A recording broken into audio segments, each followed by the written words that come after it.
we know that especially in the public transport area, this kind of getting a ticket before the journey is good, for example, for long distance travel, or if you plan a trip, or if you want to have reservation, or if you want to have a saver ticket.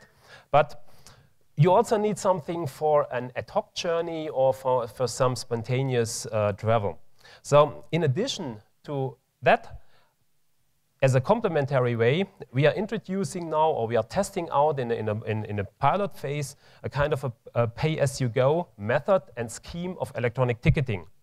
You might wonder, when you are here in Berlin, you see such blue boxes, Touchpoint, Touch and Travel. And I'll give you the explanation what it is. It's a simple and flexible access method. You don't have to purchase a ticket in advance. It's integrated in an NFC-based mobile phone. And the real huge advantage is that you don't have a lot of infrastructure cost. You only need these plastic touch points applied at a station or at a bus stop. How does it work? Well, basically, you have to have, as a customer, an access via mobile phone. Your mobile phone has to be an NFC-based mobile phone. Of course, you have to be a registered customer, like a mobile phone customer. And if you have done this, you can start your journey by checking in. The check-in procedure is being replied to you as an answer on your mobile phone. This is the feedback that you have checked in a right way. Then you enter your bus or your train or your boat or whatsoever, or your ferry.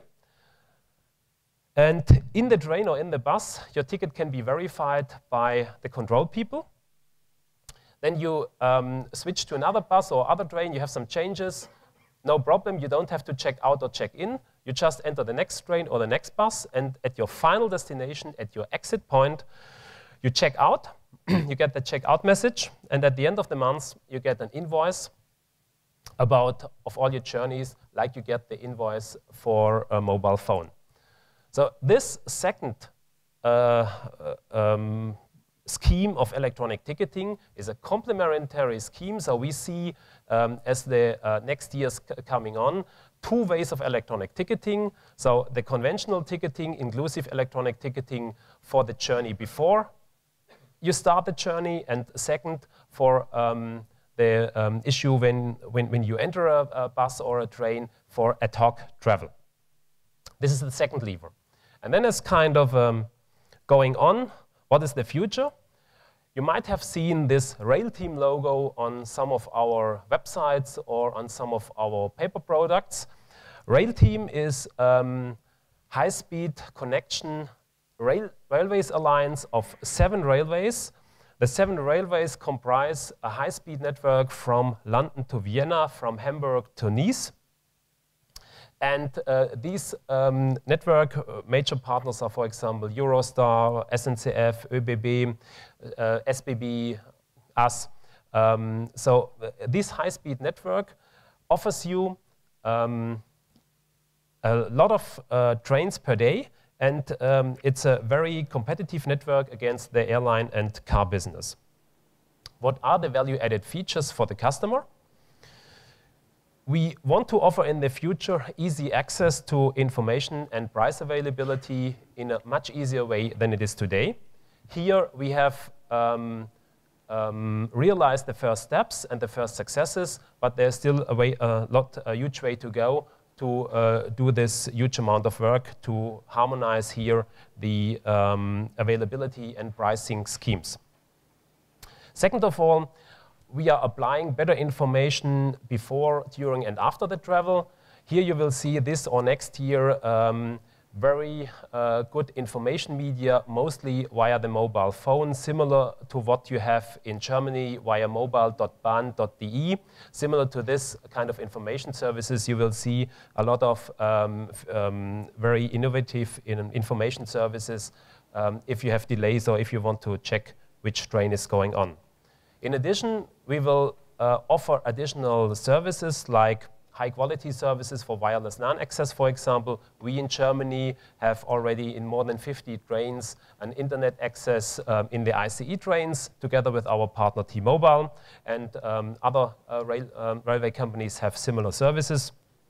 So we are offering this in a much broader way.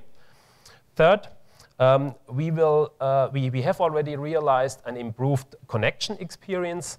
We call this hop on the next train. So for example, if you go from Cologne to Brussels and you miss the Thalys due to delays, you can hop on the ICE to Brussels and you don't have to buy another ticket or a new ticket or to change something or pay something.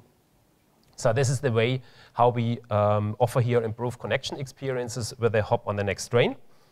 Optimized network as the fifth lever here means you will see up to 2020 a lot of new infrastructure measures. For example, a tunnel through the Alps, the new Gotthard tunnel, the Rhine-Rhone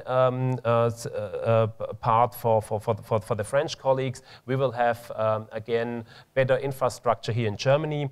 And this infrastructure allows us on a lot of connections to reduce, for example, travel times from 6 hours to 4 hours or even below. And we will show very attractive network relations in the next 10 years. And as you can imagine, the fewer the traveling times, the shorter the traveling times, the more attractive is our train product. And of course, then the more attractive is our train distribution. And last but not least, extended frequent traveler programs. Most of the railway companies do have frequent traveler programs. We have, for example, the Bahncard, Bahnbonus, and Bahnkomfort family. And these frequent traveler programs are being accepted from the EARN as well as from the BERN component at all railway companies being part of that Rail Team Alliance. So this is a short example how railway distribution will go on in the future. I showed you the two major levers, which is connectivity, which is electronic ticketing. And you will see in the next couple of years via alliances in the railway business even more of train distribution in the world. And I'm happy to answer now your questions, and I hope I showed you something that we are very innovative in our business. Thank you very much.